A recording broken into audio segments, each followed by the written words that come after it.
Кога поставувате цел и кога верувате дека универзумот ќе ви ја оствари целта, ќе почнете да верувате дека се што ви се случува е дел од еден организиран план на универзумот за да ви ја оствари целта.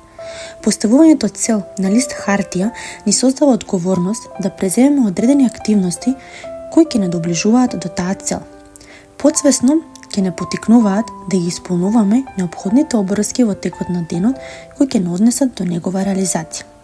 Кога целта ќе биде поставена, едукацијата, истрајноста и самодисциплината се неизбежен предуслов за нејзино остварување.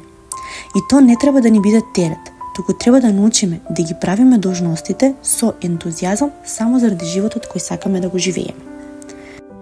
Кога ќе постигнеме одредена цел, велиме дека сме успеале. Кога ќе видиме со јасен поглед од страна, ќе сватиме дека успехот не е ништо недостижно и невозможно, туку само создавање низа активности на неопходни навики кои ни се потребни за достигнување на целта, изголемување на способноста за трпение да патуваме низ долги стази до одредена цел.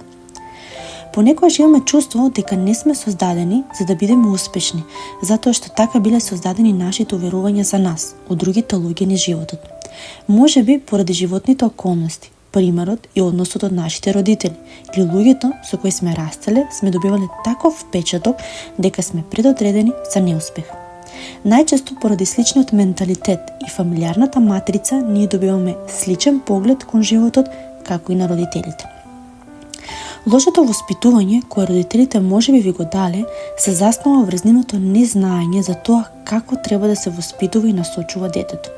Нивниот поглед кон животот бил слика на нивното воспитување, едукација и ниво на свест.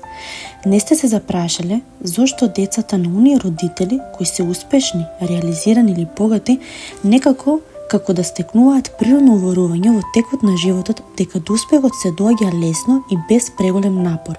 И често и самите успеваат без некој преголем напор, за разлика од родителите кои имале уверување и перцепција дека се намачиле низ животот, а живеат скромно и сиромашно.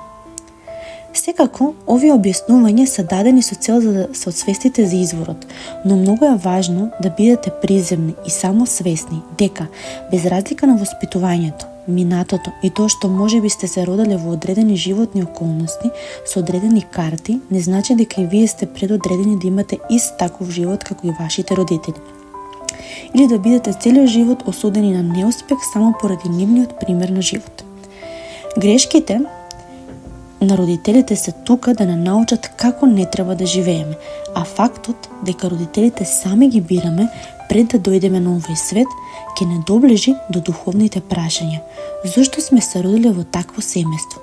Зошто сме избрале такви родители и околности и која е целта на животот со нив?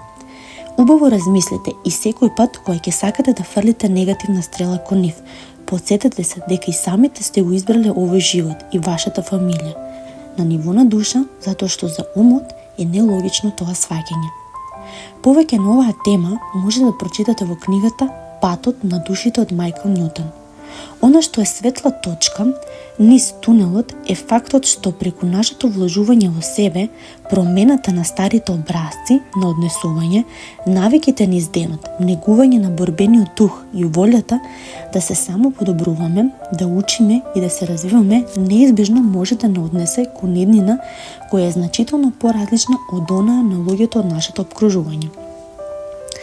Едноставен пример за тоа е дека ако ве става да живеете со успешни, смирени и реализирани луѓе само 3 месеци од вашиот живот, вие на крајот од тие 3 месеци ќе станете слични на тие луѓе, со сличен став и поглед на животот, затоа што ќе имате околу себе поинаква вибрација. Ќе имате поразличен поглед за успехот, затоа што ќе бидете опкружени со луѓе кои имаат природна одговорност, работна етика и дисциплина, па истото чувство ќе ви се наметне и вам.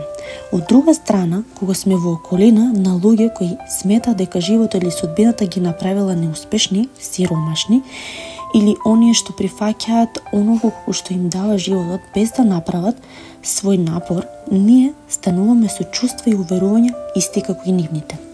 Всушност, не знаеме дали луѓето подлегнале во одредени животни околности поради страв или лична немоќ, па па затоа не успеале да се стекнат со одреден статус или диплома со која можат да одат напред и затоа се задоволуваат во таа ситуација во која се наоѓаат, па си ги велат оние реченици како: добро е тука, подобро е да си молчам и да си го прифатам животот и судбината, затоа што може да биде и полошо.